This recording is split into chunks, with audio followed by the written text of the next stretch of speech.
Today is November 23rd, 2016, the day before Thanksgiving, and I'm here with Paula Barton in her home, talking a little bit about her faith. Paul, thank you very much for your willingness to do this. My pleasure. I appreciate it, and it's a real benefit for the church. You grew up in Emanuel. Mm-hmm. I remember you as a young girl at Emanuel in youth group, and talk a little bit about that and what kept you there and what keeps you at Emanuel. Okay. Well, yes, I've been at Emanuel for a while. And the different call committees I've been, I've always introduced myself as saying, yes, I've been attending regularly since before I was born, which is true. My parents became members when my brother was small, and then I came along. I think I was one of the first baptisms in the sanctuary. So I have that kind of history, and that's kind of my family personal history. But yeah, I grew up in the church. It was always been a part of our life. It was kind of our social life. Both my parents were raised Lutheran. And in fact, my father was a preacher's kid. So being a Lutheran was deeply significant to my identity. So growing up as a youth, those were interesting times in the 70s. Dating myself there. And it was wonderful. There was a lot of kids. There was a lot of stuff going on. And I don't know that I was really, in the center of all that. I was there because that's what we did as my family. That's what we did. I don't necessarily think of those as the best of times. In what way? You mean for you personally, or the church? For me personally, not necessarily the best of times. It certainly was the heyday of the Lutheran Church, but it wasn't necessarily the best time for me personally. As I said, my family, being a Lutheran is just part of who we are, and it became more of an issue, more of a thing for something I understood even before the teenage years. In terms of that was where my nuclear family also blew up at church.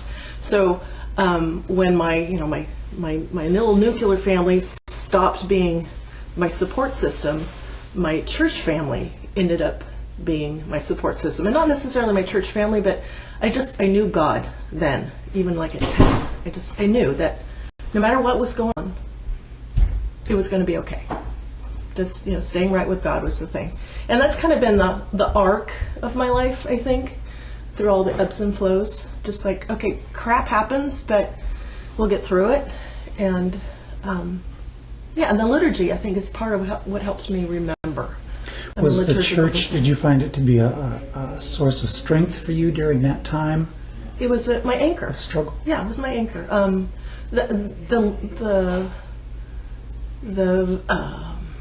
The words of different hymns just took on, like, oh, I get it. I'm more of a kind of a history buff in sense of when I was little. The Little House on the Prairie series was a big deal, and my grandmother would tell me stories about, because that was kind of her life, and so I really believed a lot of the things that immigrants coming during the late 1800s coming over, and just like the things that they faced, and having somebody that had lived through some of that share that with me, I understood the power of some of the liturgy from that period of history. So like Amazing Grace, Built on a Rock, Abide with Me, some of the lyrics of those hymns, they just all of a sudden they resonated. You're pretty involved with music on several levels. Do you think that was part of what started that? Yeah. The music of the church and how it resonated? Yeah, because my mother played piano, and I've always been a singer. It just naturally was my thing, and a reader, and so all of that. I'm very blessed, very glad that this is part of my childhood growing up. Going to church, and even though I've been kind of on the edge of, I wouldn't say edge of leadership and stuff, it's always been a very private thing, I think, also being at church, and just, I don't know where I'm going with that. Well, you have been very involved, whether leadership or not, you have been very involved and still are. You give a lot of time to the church. What do you find is the reward in doing that? There must be something that keeps you giving. Well, yeah. What I have discovered the last few years, the seasons of my life are changing. So what I've discovered is not necessarily giving space for the Spirit to work. So sometimes just being and listening and saying, oh, wait, what about this?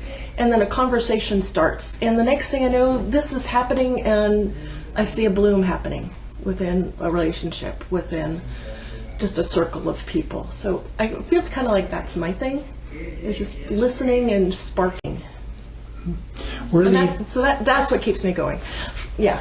We're leading up to the 500th anniversary of the Reformation in the celebration year. Talk about that, and you're involved in the Synod, the Synod Council. The Synod Council. Talk a little bit about how all that works. That's a lot. It is, and I'm still kind of getting my head wrapped around that. That was definitely a God moment that I did that. I was sitting at Synod Assembly, and so a woman was talking, and I leaned over to Pastor Lynn and said, I think I could do that. Should I do that? She said, yes. And I said, okay. And then I found out later what I had just signed up for. And I thought, oh, okay. But that's been really cool, too, to get to know other Lutherans in the area and find out some of the things that are happening, some of the things that people are working on, and to keep the Lutheran Church going. And it's very meaningful work. It's very hard work. But it's good work, too. How is that going to be for Reformation? Well, working on that.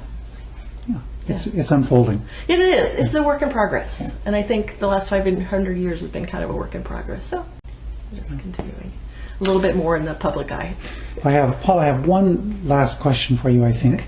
And that is, what are your hopes and dreams and concerns for both Emanuel and for the national worldwide Lutheran Church, especially in this celebration year? I think, regardless, we need to keep our focus on the Word, on forgiveness, on sharing the Word and the forgiveness, demonstrating grace. How that's going to play out, I have no idea. But as I have many times in my life, I know that God's got it. He's got a plan. She's got a plan. Don't know what it is. But I know that it's crucial for us to be intentional about sharing, about being gracious, demonstrating grace and being forgiving. I don't know. That's all the answers I got. That's all I got. That's a lot. That's a lot. Paula, thank you very much. I really appreciate your sharing your faith, and I appreciate your activity and support of the church. Thank you.